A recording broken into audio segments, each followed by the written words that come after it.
So hi everyone. Hi everyone. Good afternoon. We are delighted to be joined by Julie Seltzer, who is calling us in from New York today, but has San Francisco roots, sort of. So Julie was one of the first women to write a Torah, and specifically spent 18 months here in residence at the Contemporary Jewish Museum, where she wrote her first Torah for the museum. And so Julie has connections to Beth Sholom and to San Francisco, and some folks here know her. And I'm going to pretty much turn it over to Julie and let her sort of do the class today, and she'll open up for questions and things throughout. And if you have any questions as we're going, feel free to put them in the chat, but just know that Julie's not paying so much attention to the chat because she's got multiple screens and views going on. But Marilyn and I are going to try to do some of that for her. So thanks for being here and enjoy. Thank you so much, Rabbi Russell. Thank you so much also, Marilyn, for all of the organization and whoever else is behind the scenes. It's been so exciting to be writing your Megillah.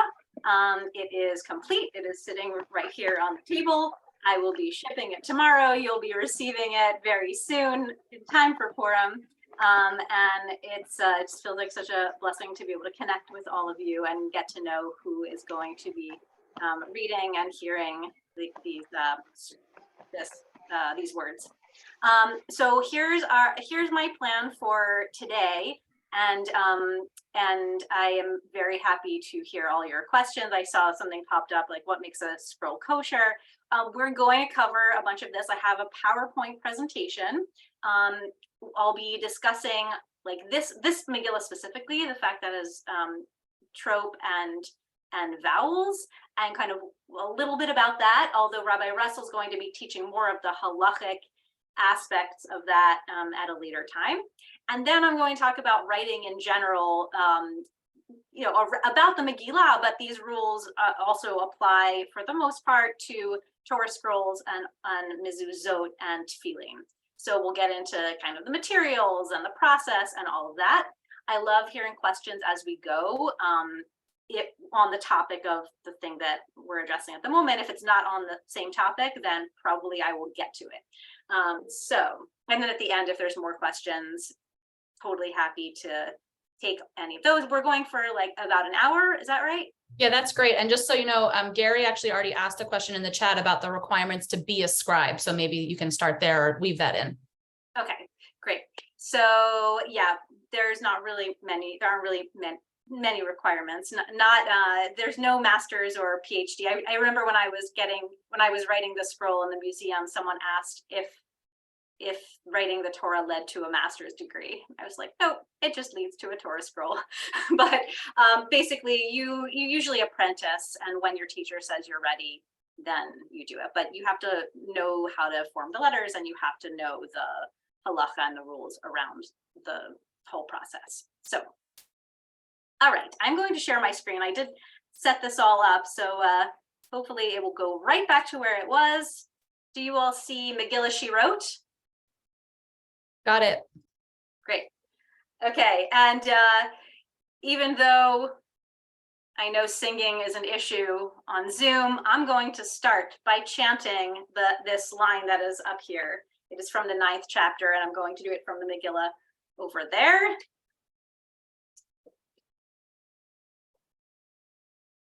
Megillah. ותכתוב אסתר המלכה בת אביחיל מרדכי היהודי את כל תוקף לקיים את איגרת הפורים הזאת השנית. And that line says, then Queen Esther, daughter of Avichail, wrote a second letter of Purim, the purpose of confirming with full authority the aforementioned one of Mordechai, the Jew. So this is fun. The Tav in Vatichtov, and she wrote, is actually one of the large letters in the Megillah, and we'll be looking at that. And I read that as emphasizing the feminine, because that's the feminine form of she wrote. And it's pretty hard to get around, well, writing in general. I mean, the Megillah has so much about the process of writing. And in fact, many of the scribal rules are based on the Mishnah and Talmud of the Tractate of Megillah, which is of course based on the book of Esther itself. And there's complications for women being scribes halachically, and not all denominations accept women as scribes in general, but especially not for Sifrei Torah and Tefillin and Mezuzah. But Megillah is a little more of a gray area, and it's kind of hard to deny women writing the Megillah when in the Megillah it talks about a woman writing the Megillah. So there you go. We'll start with that. Are there any questions about that before we kind of dive in? Well, Julie, so first I want to know, is the conservative movement wholly dependent, on Orthodox for the stam sofrim, like for the way it is, I guess, for the books, or is there a more of a base of conservative sofrim that can fulfill the demand? I'm not sure. Well, in general, there aren't a lot of sofrim in general. There aren't a lot of scribes, and then within that, there are not a lot of non-Orthodox scribes. So I put us all in kind of into one category. Women, although there are some women who are Orthodox also that are my colleagues, but there are very few non-Orthodox scribes in general, though the group is growing, and yes, but I would not say that there is a group of conservative movement scribes. It would be too, they exist, but there's not enough to be kind of like a group. Anything else? Yeah, and are there some prominent sources in the Tanakh that explicitly mention women writing letters or books in addition to Megillat Esther? That's a good question. I don't know offhand. But the Megillah is really a lot about writing. The two places where a lot of the writing or the rules about writing come from are Megillah and Gittin, around writing a get. So those are kind of the two big ones. Okay, so this Megillah, as you probably all know, has the trope signs, the cantillation marks, as well as the vowels. Now, I did not have this idea. In fact, it never occurred to me to do such a thing until I met Rabbi Feivel Rubenstein, who is a conservative rabbi who lives in Louisiana. Maybe some of you know him. We met at a conference, and he started telling me about a dream that he had to have appointed Megillah for his community in Shreveport, and that he researched the halacha, the Jewish law, and was I interested in writing one? And I did. I wrote it, and that was for last Purim, and I was actually surprised to learn that this was an okay thing to do. I'd only written them before without. And then, of course, I guess some other people heard about it, because here I was writing another one. Now, let's talk about how the Megillah is usually written and why. Okay, can I have a volunteer to read this sentence in English?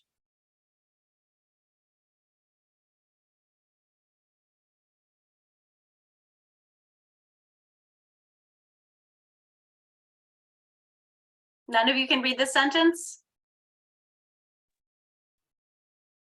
I see crime. Close. It says, I like ice cream, but it doesn't have any vowels. And so in English, that is in fact very, very hard to read, if not impossible. What about this one for anyone who does read Hebrew? What does this one say? Ani ohevet glida. Ani ohevet glida. So this is the translation of I like ice cream in Hebrew. Now, similar to the English, or not really similar, but parallel, this does not have any vowels, at least not any vowel points. What we call the dots, the little dots, the little lines that go underneath the letters or sometimes on top, which were added much later to Hebrew. They were an addition that helped people read, especially ambiguous words that might be read in different ways, in multiple ways. But reading Hebrew without the vowels is nothing like reading English without the vowels, because many of the Hebrew consonants are pseudo vowels. So the aleph, the vav, the yud, the ayin, they function also as vowels. So when it's written, it's really can be a totally syllabic writing system. There aren't that many languages that have this. I believe Arabic is another one, but Hebrew certainly is. And we see this also modern Hebrew. On the top left is just an article, and in a newspaper, there are no vowels. There are really only two contexts in Hebrew, in modern Hebrew, in which vowels are added, and one of them is poetry. So you see on the right, this is also from Haaretz, a poem by Chaya Levi, I'm not sure how it's pronounced, that has the vowels, because poetry often contains, well, poetic language or archaic language, unusual or unexpected forms of words. And so the vowel signs really help us out. And the other context is children's books, because the vowel signs help children to read. And so it's kind of anachronistic to even say when we write the Megillah, the book of Esther, without vowels, because the vowels and the nikud at least didn't exist when the book of Esther was written. And the system, you all may know this, was added later or the system we use by the Masoretes, who were transcribing an oral tradition for how to pronounce the words.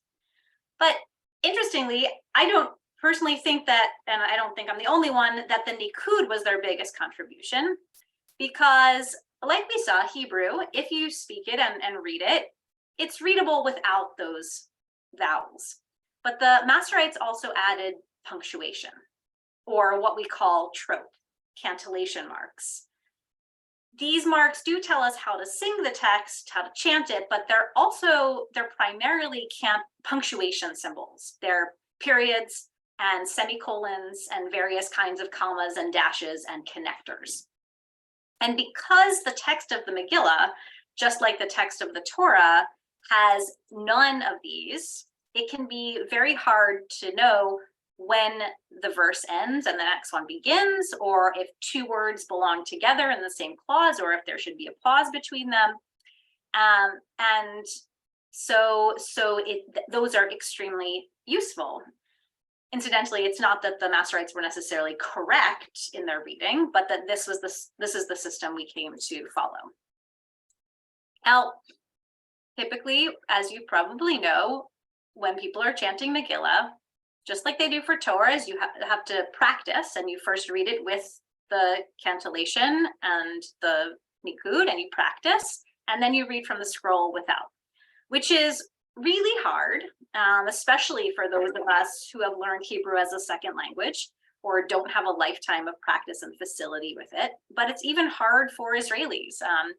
Maybe it's comparable to reading Shakespeare for us. So, and the same is true for Torah. Now, what's different is that Jewish law permits a Megillah with vowels and trope, whereas it does not permit a Torah with vowels and trope.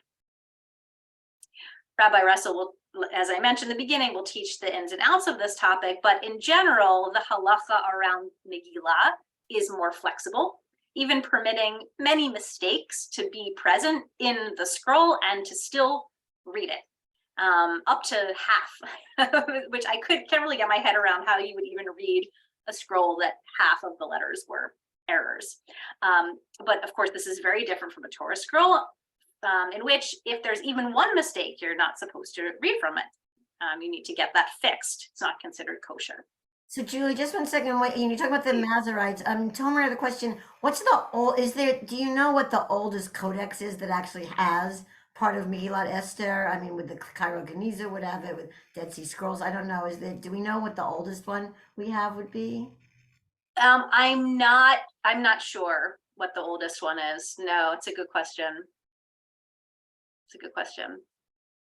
I know that there's recently in the news there were a couple things in the news recently. Oh no, the one I'm thinking of was a Megillah that was found in Turkey after the earthquake, and then the other piece of news was the oldest codex, but that's a Torah, not Torah codex, not a Megillah. So I'm not sure. I'd have to look into that. Other questions?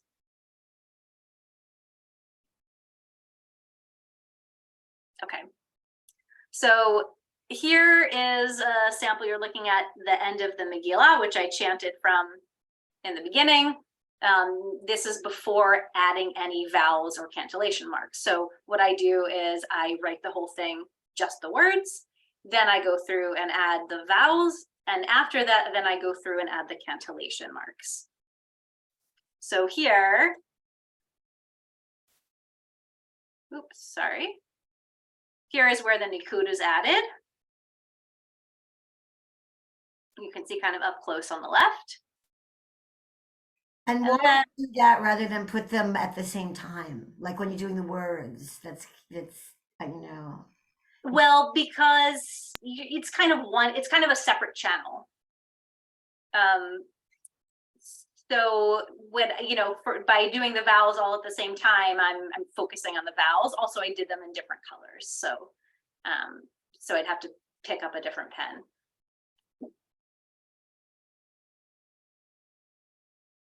And this is with the trope added. This is with the vowels and the trope. So this is where we're going to transition into how the Megillah is written, how it's made, the whole process of creating one. But are there other questions before, I'm gonna stop the share for a second so I can see you all. Any questions before we get into the process? I had a question about how you visually depicted Shvana and Shvanach, or the kamats. Did you visually indicate it, or is it left plain for the reader to decipher? So I did not distinguish between Shvana and Shvanach. So you'll need to know that. I also, by the way, I didn't put anything into the creatives, the places where the word is read differently than the word is written, because it would just be confusing, because I could put like approximate vowels, but that's not the word that's being read. But presumably you'll know that in practicing, so you'll know what those words are supposed to sound like. And I did slightly distinguish the what's it called, kamatz katon, by making a longer T, kind of how it's done in many prayer books. Good question. What are some of the other distinctions? Trying to remember. I think You have like, you have doubles if it's a Tlisha Gedolah, Tlisha Ketan, one of those that have to be in the right place, right? Because I saw a Gedolah that you put twice. Right. So I copied directly from the tikkun and put them, and it matters where the trope sign falls, of course, because that's where the accent of the word is. So that's all very exact as well. Yeah. Anything else? Okay. All right. So now Tomer, go ahead. So I learned the other year that there's an interesting practice when you're a sofer, is that you get to actually ritualistically act out the injunction to blot out Amalek in writing Amalek and crossing it out. So I'm just curious, is there any other, and of course that invokes Adav and Purim. So is there any other kind of interesting ritual in being a sofer, or in the act of writing Megillah Esther, that has these kind of interesting ritual, like around Amalek or other other interesting words. So what Tomer is referring to is there is a tradition, you don't have to do it, but some scribes have in the past and some still today. In order to test the quill, they write out Amalek, the word, the big enemy, and then cross it out 3 times. So that's kind of like erasing the name of Amalek in a very technical, blotting out the name of Amalek very technically. There are lots of interesting kind of scribal things. I'm trying to think if there's anything that is very specific to the book of Esther. I can't think of anything offhand, but if I do, I'll circle back to it. All right, so now a little bit about how they're made, the materials and such, and I'm gonna try and remember to pause in between, but if I don't and you have a question, just please shout it out. So the first thing is Kavana Intentionality around every aspect of the process, whether this is Megillah or Sefer Torah or Mezuzah. By the way, so far stam is a technical term for a scribe. Stam is an acronym for the things we're trained to write. So Sefer Torah, Tefillin, Mezuzah, and Megillah. So before starting any project, the scribe needs to say out loud, I am writing for the sake of the sanctity, the kedusha of the whatever it is that they're writing. You only need to do it once, and it takes you through the entire thing. I personally like to, say it every day before I start, but halachically you only need it once. But every aspect of the process gets this intentionality. So the person who took the skin of the animal and soaked it in lime to clean it, before they did that, they said out loud, I am preparing these skins for use as parchment in sacred writings. Also, before writing any name of God, which is not relevant, as you probably know, for the Megillah, because there are no names of God. By the way, that has nothing to do with why women are, permitted in more circles to write one. There's no name of God, but in the other sacred objects, there are names of God. And so before each and every name of God, even if 2 names appear twice in a row, you say, I am writing this name for the sake of God's holy name.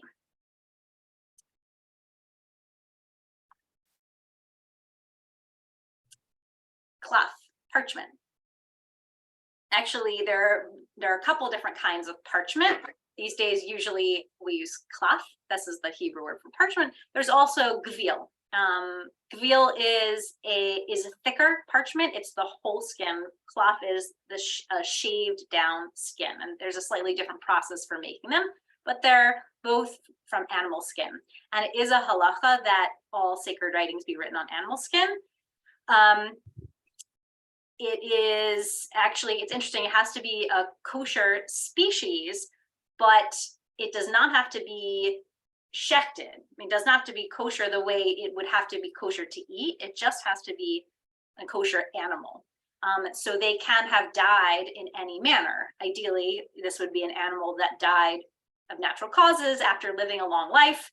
Unfortunately, there are very few animals that get to do that these days. So it is also permissible once they have been shechted or killed in another manner for food, then it's permitted to use the skins for sacred writings.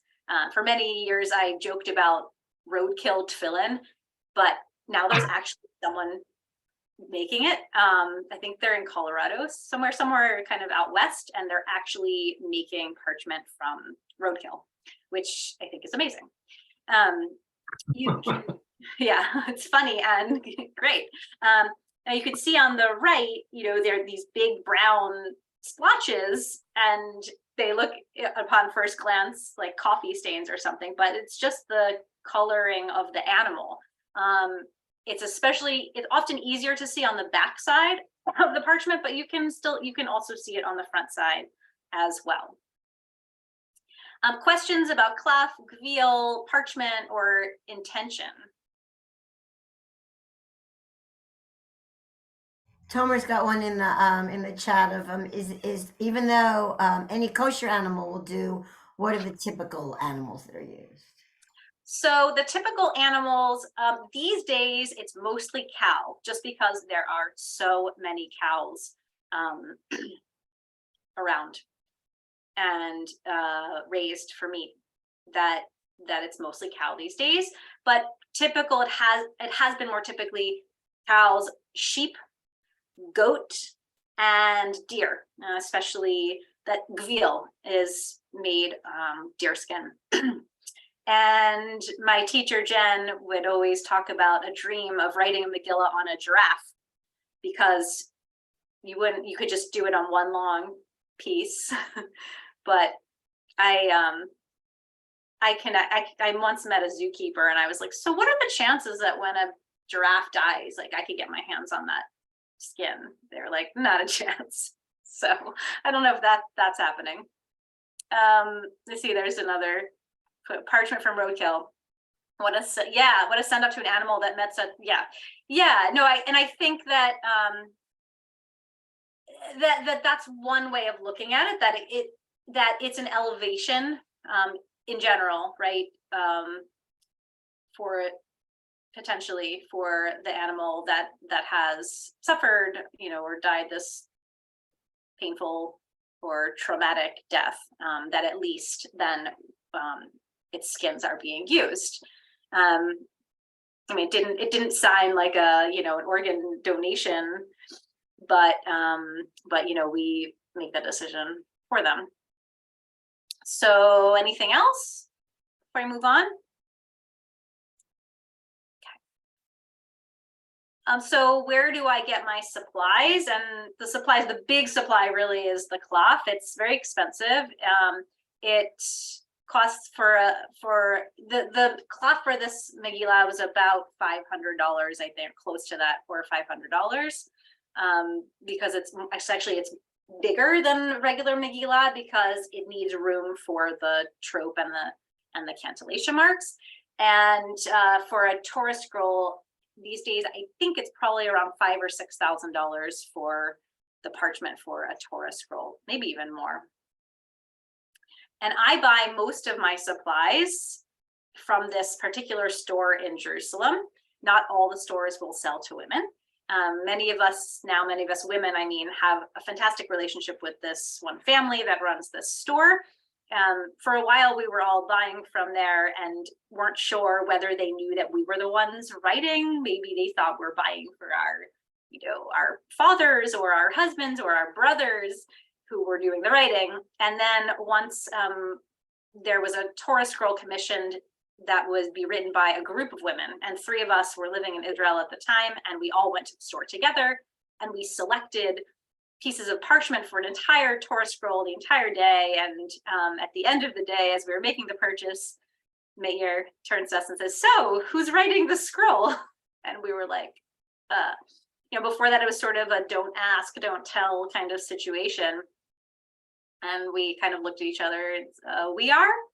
And, without blinking an eye, he just said, this isn't Hebrew, but for a Reform congregation. I said, well, Reconstructionist, but yeah, basically, you got the idea. So it was a really wonderful moment, but not all the stores will sell to women.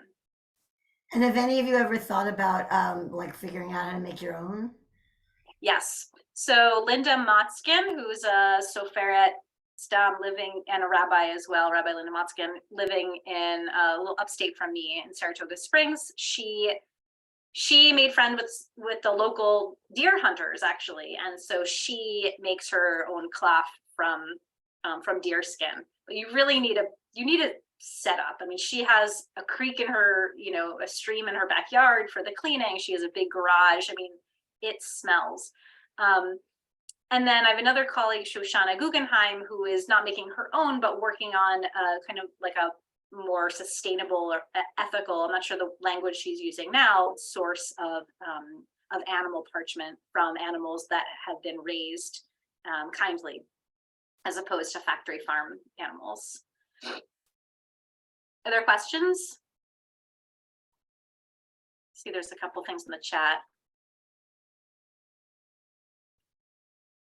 Oh, Buffalo Torah.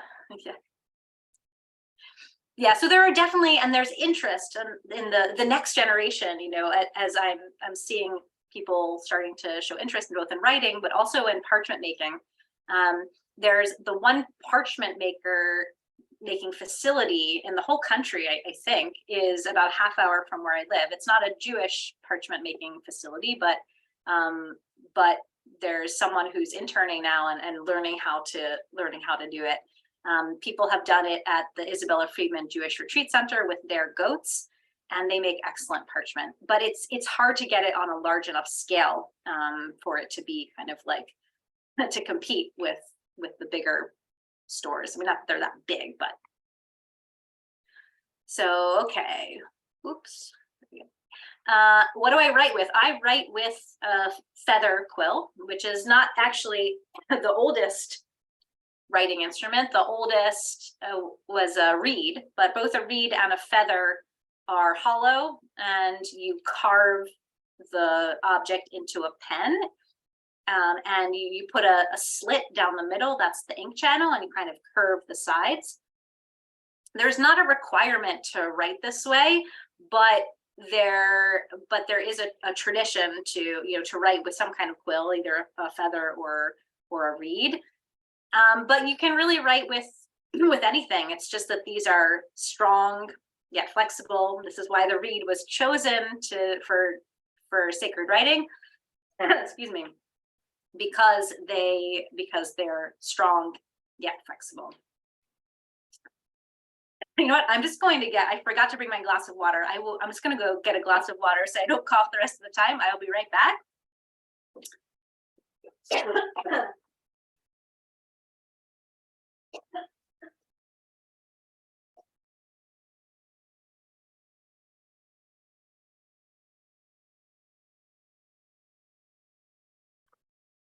Sorry about that. Julie, I have a quick question. Is there, could you do a fountain pen, or does it have to be something organic to write with?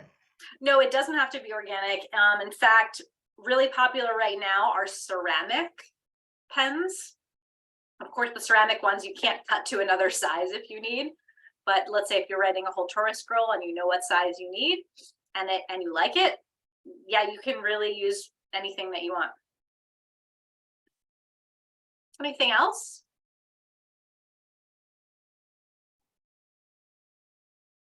How long did it take me to become a scribe? Are there schools for this, or it's by apprenticeship? There is a school, there might be more than one there for men and boys, not for women. So even if I wanted to enroll in a school, I wouldn't be able to, but it is probably, even for everyone, it is very traditional to do apprenticeship. And so that's what I did. I learned with various scribes, Jen Taylor Friedman and Dov Lehman in Jerusalem, also Izzy Lubinsky, and then they kind of show you the way. So that's kind of the traditional way to learn. The ink has just a couple of rules about it. First of all, it can't have anything not kosher, so it cannot be made from ink, so squid ink or octopus ink. And second, it has to be black. So no purple Torahs for anyone who was hoping. The cantillation marks in the Megillah are actually blue, but those are extra textual markings. Those are not the words themselves. And it's the same as you'll see illuminated Megillot that have a variety of beautiful colors. The most common ink is a gall ink.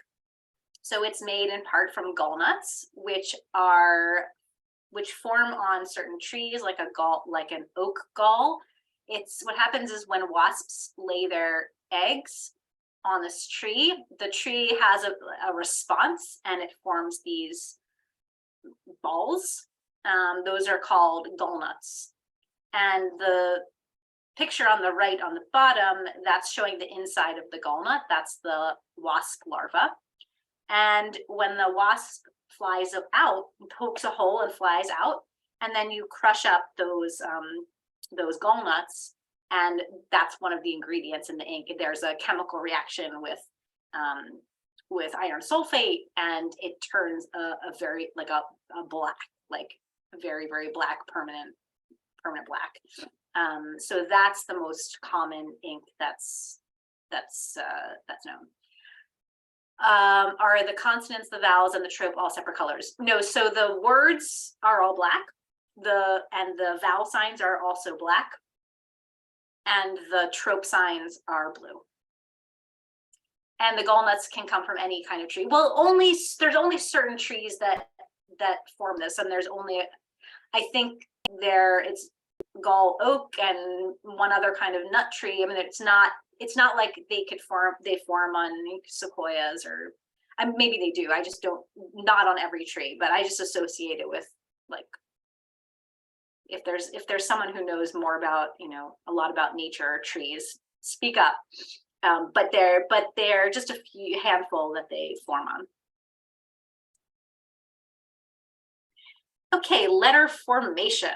So there are different kinds, the different styles of script. However, all the scripts are in the category of Ashurit. They're all Ashurit scripts. All the Ashkenazi scripts, all the Sephardi scripts, all the Mizrahi scripts, the Spanish Portuguese script, the Italian scripts, they're all considered Ashurit, which is this type of script.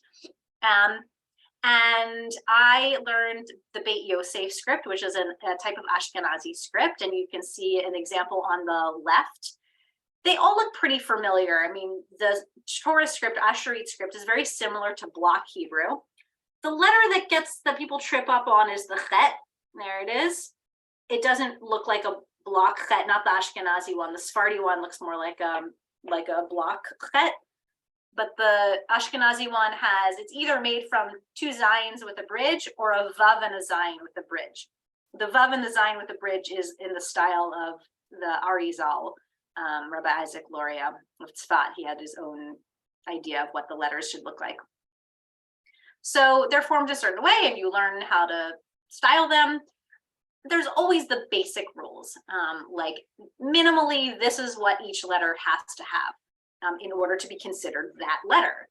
And so one important thing is that letters can't look too much like another letter.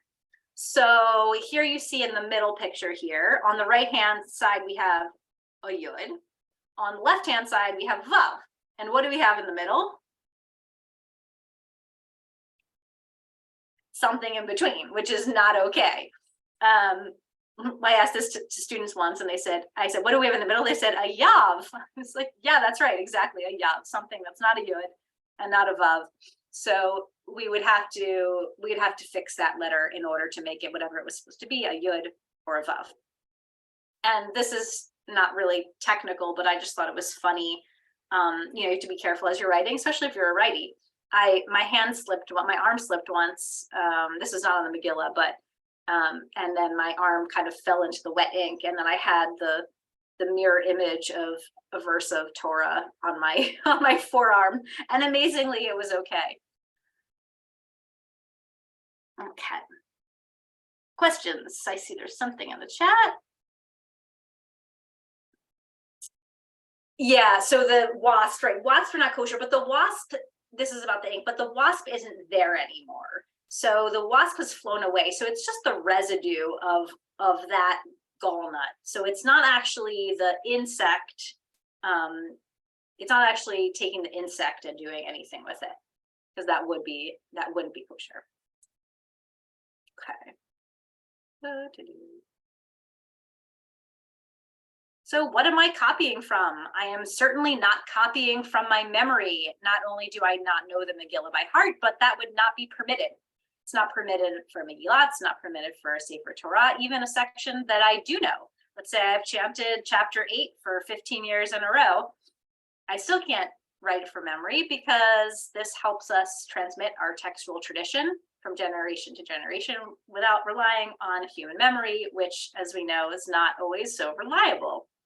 So a scribe's tikkun is a scanned copy of like a well-known scribe, and there's booklets that you can buy. And you can follow their layout precisely. There are even notations on the right-hand side see these notations here? Well, first of all, there's the line number. So this is line 1, line 2, line 3, etc. And then there's a notation. That notation is telling the scribe how long the line is. Is it normal or average length? Is it a little longer than normal? And if so, by how much? And by how much is counted by the width of a yud. So it will say, this is 3 yud widths extra than a normal line, or this one is 4 yud widths shorter than a normal line. So from the beginning of the line, as you're writing, you know if you'll have to extend the letters a bit or squish them a bit, and by how much. So if you've ever seen those extended letters in a Torah scroll or a Megillah, it's not, or squish letters, it's not because it's some special letter, it's because the scribe was making the column to a line, because you can't do a half a word with a dash and then the rest of the word on the next line. That's not permitted. So you have to get the whole word on the line, whether that means stretching or squishing. And Julie just did from the chat, David Bear wanted to know what are the guidelines for the width of a column? And Rindy wanted to know what that cursive was at the bottom. Oh, so the width of the column is based on the height of the letter. There are standard widths there are different layouts. So for example, this Megillah is a 21 line Megillah. That's fairly standard. There's another common layout is a 28 line Megillah. We did the 21 because it was going to be taller anyway because it needed extra room. So we didn't want it to be too big. There's also actually an 11 line Megillah. I wrote an 11 line Megillah. I still have it. I guess it's my Megillah. And what's interesting about the 11 line Megillah is that the B'nai Haman, the sons of Haman, which are usually enlarged, and we're going to see them on our Megillah enlarged. The only reason they're enlarged is because there's a tradition that they have to be in their own column alone. And so there's 11 lines of them. So if you have a 21 line, you have to make them bigger to fit 21 lines. But if you only have an 11 line per column Megillah, they can fit in their normal size. So the width is based on the width is based on the size of the letters. So I can be writing, this is an 8 millimeter line height, which means that each letter is approximately 4 millimeters high. And the width of each column is 13.5 millimeters. I just happen to know that because it's the most common sizing. So it's all kind of in the same ratio based on that. And the thing in cursive written on the bottom is it's the chet rabati. I'm looking at this, it's like much smaller on my screen, but so it's chor chet rabati. So it's the line chor karpas utchelet, or I think utchelet. See, I would know if I had the Nikud in front of me. The letter chet is actually a large chet, so you can see that. You can see that here.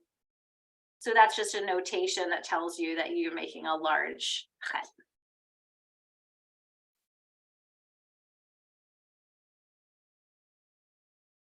Gid, sewing. So unless you're writing a Megillah on a giraffe's neck, you will be writing it in pieces, and then you will need to sew them afterwards. And they get sewn with gid, which is the ligaments of a kosher animal, and it's strong. It's pretty strong, although you don't want to try to break it because it will break if you try and break it. It's just sewn kind of standard. You know, Marilyn, you do crochet. I'm sure you know how to sew. It's just up, down, up, down. It's called like a running stitch, and then you tie it off at the end. And that's how the pieces stay together. And you can't see the stitching because it's hiding in the fold. And over time, the folds will flatten and you kind of won't even know that they're there. But you can see some of the stitching if you turn it over on the back. Where do you get the ligaments? So from the scribal store, And they're actually, the process, very few people know how to do it, but I once saw a video of someone making it. They're very, very small and tiny little pieces. And then they were banging them all together using a Coke can, and just like tons of the ligaments being banged together. And that's how they hold together. They're not glued or not, there's no kind of process other than like banging them all the tiny pieces all together in a long, and eventually in a long string in a spool. And then, so I don't make it, I buy it. So it's very expensive, the ghee. I mean, which makes sense given what it's made from and given how it's made.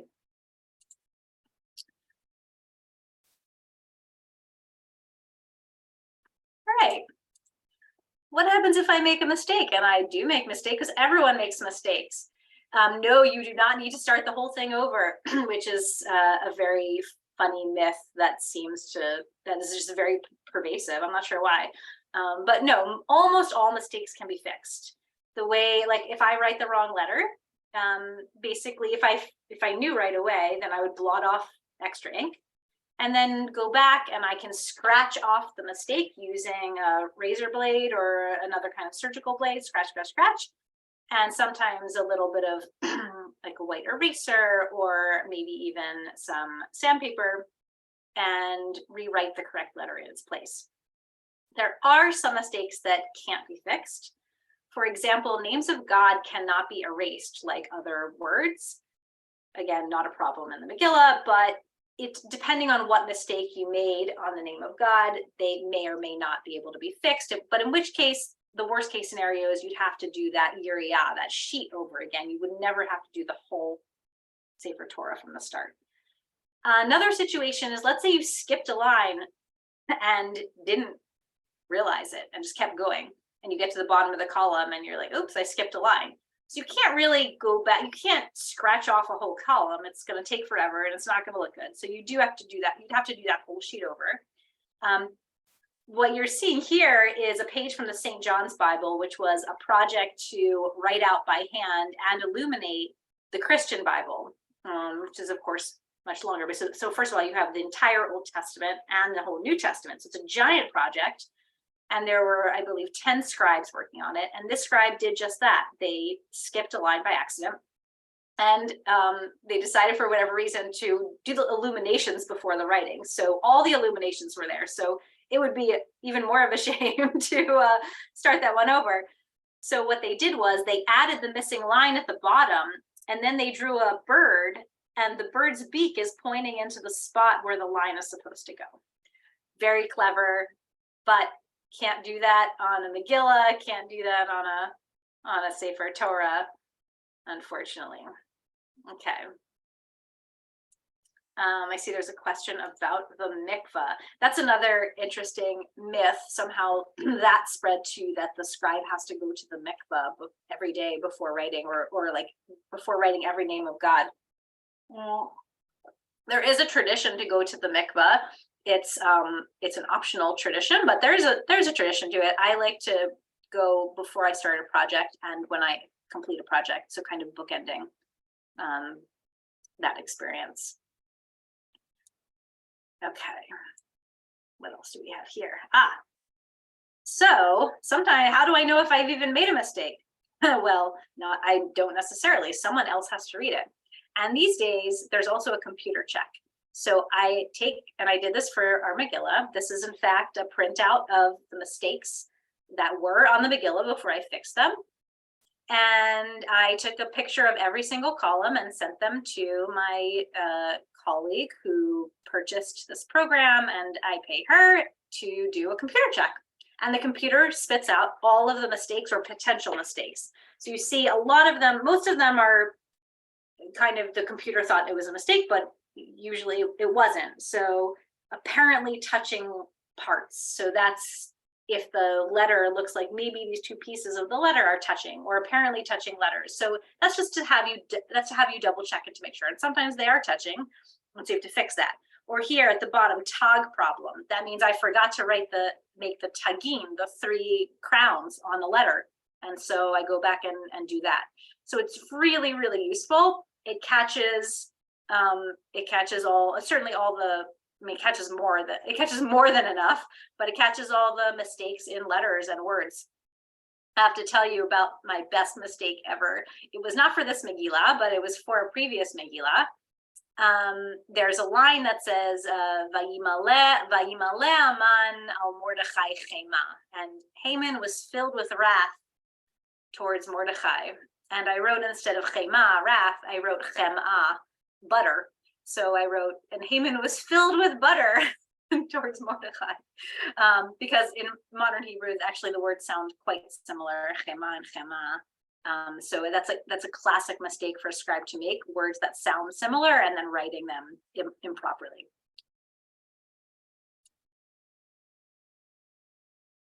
Questions? Crowns, can I explain them? Oh, sorry, there's one more up. Yeah, I read the text, the crowns as well. Those two are both about the crowns. Okay, so the crowns do have to be there. They are halachic.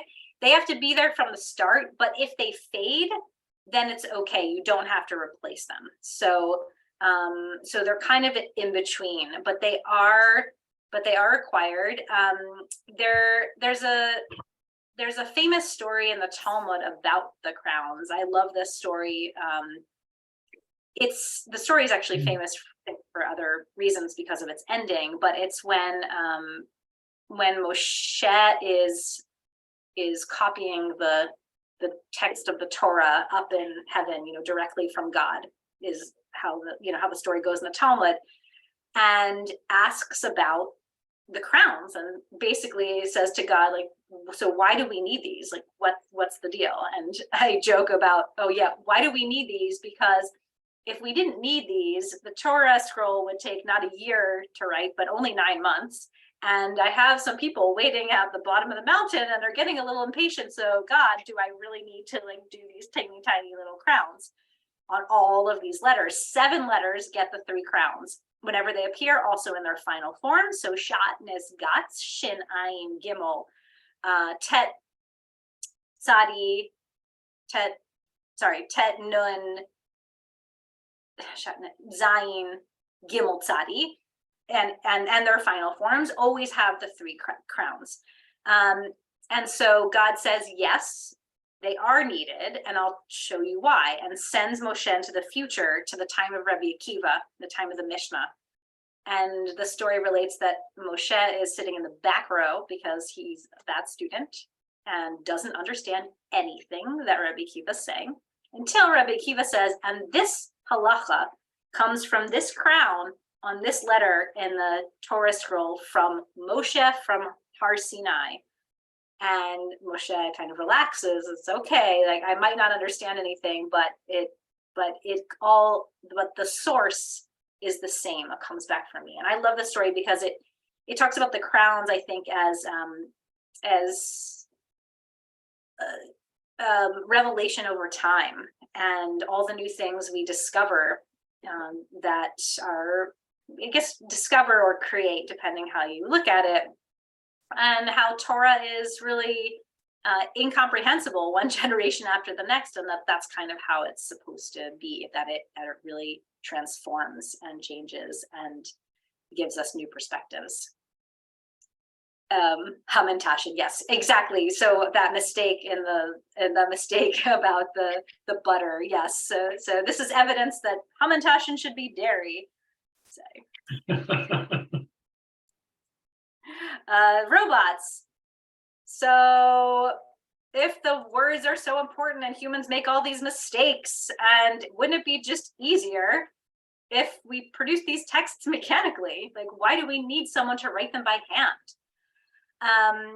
There are actually pretty complicated halachic explanations and reasons for this, and many of those were explored after the advent of the printing press. So this is not a new question. And a lot of them have to do with intentionality, especially intentionality around writing God's names. And at the time of printing, not for a robot doing it this way, it would be a little different, but the time of printing, also the idea of writing and what what constitutes writing, and the normal way of writing is a big part of the halacha around writing. And printing or imprinting or engraving or dropping ink is not considered, or carving out is not considered writing. But there's also, I think, an emotional reason.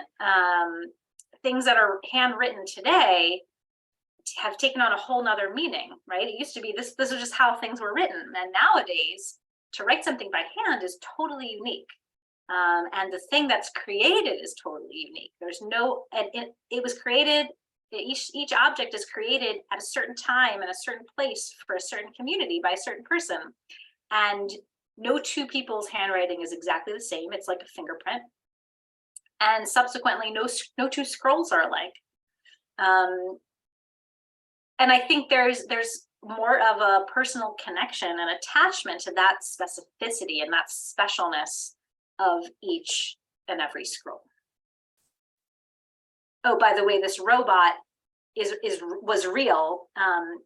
This was an exhibit at the Jewish Museum in Berlin. A couple years after I was in the exhibit in San Francisco, and they did something very similar, except they had a robot that was programmed to write the Torah scroll. It took the robot only like 3 months. They did say this is not a kosher Torah scroll, but this is kind of a thought experiment. But I looked at the writing, it was just very boring and of course uniform, and it didn't have the same kind of, it didn't have the love in the chicken soup, if you know what I mean. Okay, I have one more slide before closing up. Let's see if there's any final questions. This final slide is kind of an invitation to explore a whole other topic because there's so much here, but I basically wanted to say that the script that we know of as Hebrew, Ashurit, is actually not even directly connected to the earliest Hebrew script. It's a borrowed Aramaic script, which did descend from the Hebrew, but kind of like, branched out pretty early on. And the original or the earliest Hebrew script on the left here, called Proto-Canaanite, sometimes also called Proto-Sinaitic, this is circa 1500 BCE. Some scholars believe this to be the earliest alphabet, not the earliest form of writing, but the earliest alphabet. This is when hieroglyphics, and most think that it emerged from hieroglyphics. So there was the transition from a symbol that represented an object or a thing in the world to a symbol that represented a single sound. First, it represented a full sound, like a syllabic, and then just one sound. So we actually can still hear the origins of the early Hebrew. So the early Hebrew, before it was an alphabet, when it was blanking on what this is called, but like hieroglyphics. So for example, look at this middle. There's two examples because they found multiple examples of each letter. That's why it's sort of doubled here. But you can see my cursor. I'm circling that squiggle. What does that squiggle look like to you?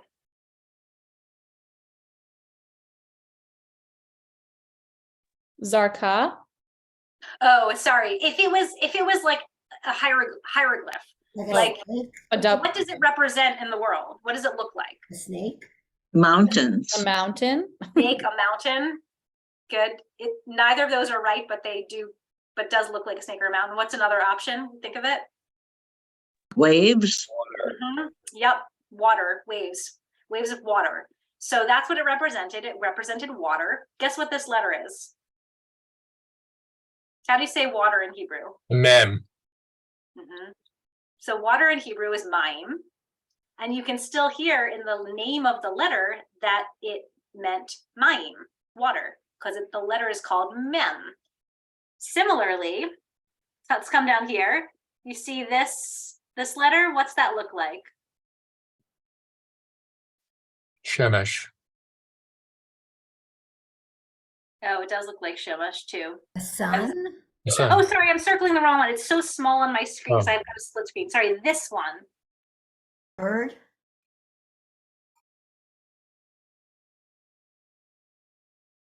It's It's actually, it's a head. It's meant to look like a head. Do you see it?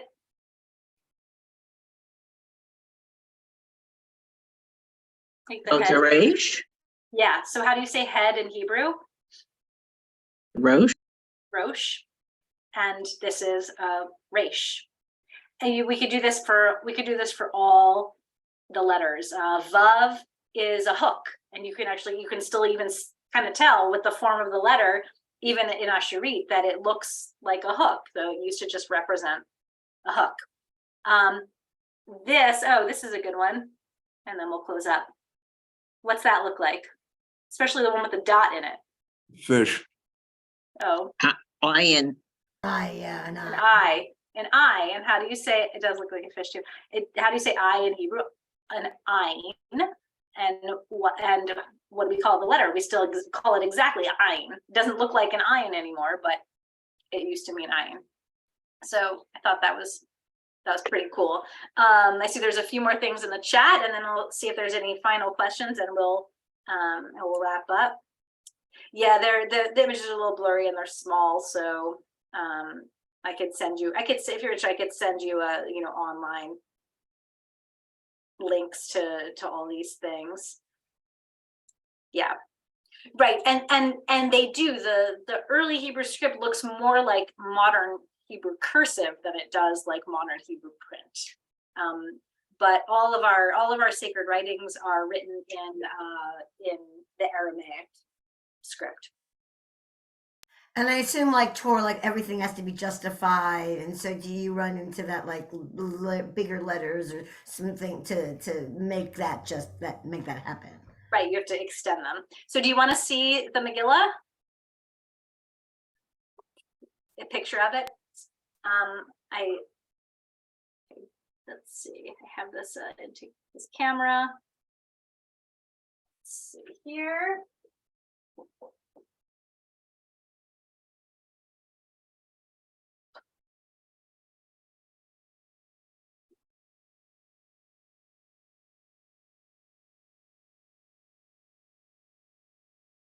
Okay, so this is the same spot that I was talking about, Vatichtov Esther, and doesn't look much different than the picture, I guess, but it's just fun to see the thing.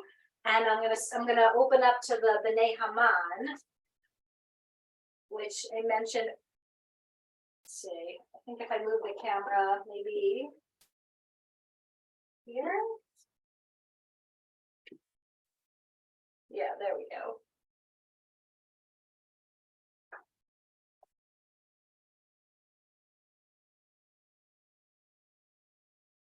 You see how they're very large, and they're in kind of two large columns.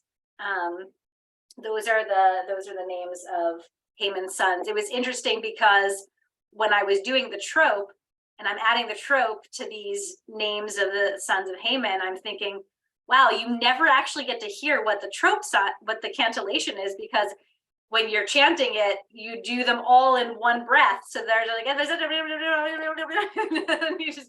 they never really have a tune. They're just they're just usually said very, very quickly. So it was, of course they have of course they have cantillation, but I almost was surprised when I got to this. Oh, those have cantillation. All right then.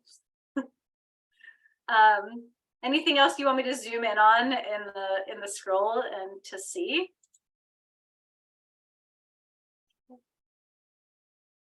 All right, so thank you all for joining today. I hope you enjoy the Megillah and that you have a Purim Sameach. And it's good to be with you all. Thank you so much, Julie. Really appreciate your time, and obviously this whole project. I should have said at the top, just for anyone who's still hanging on here, that the Megillah was commissioned in memory of Saul Silver, who many of you probably knew, but if not, he was a dedicated member of Beth Sholom for many years, but also particularly of the Minyan. And we thought that this project really would have spoken to him about sort of passing the legacy of reading and being able to read from the scroll down to the next generations, which is why we decided to embark on this project. And the other thing I'll just say is that on March 6th, which is Purim morning, so Purim starts that evening, I'll sort of be continuing this conversation with a lot of the halacha, a lot of the Jewish legal texts that are behind a lot of what Julie just taught. So how we sew things together and materials and all of that, a lot of that's actually written down in our text. So we'll take a look at that together. And that will be our siyum for the fast that day, for those of you who want to use that for your fast day. So we'll have started today and begin and end together on March 6th in the morning after Minyan. So thank you again, Julie, and have a great day, everybody. Thanks everybody for being here. Thank you. Bye.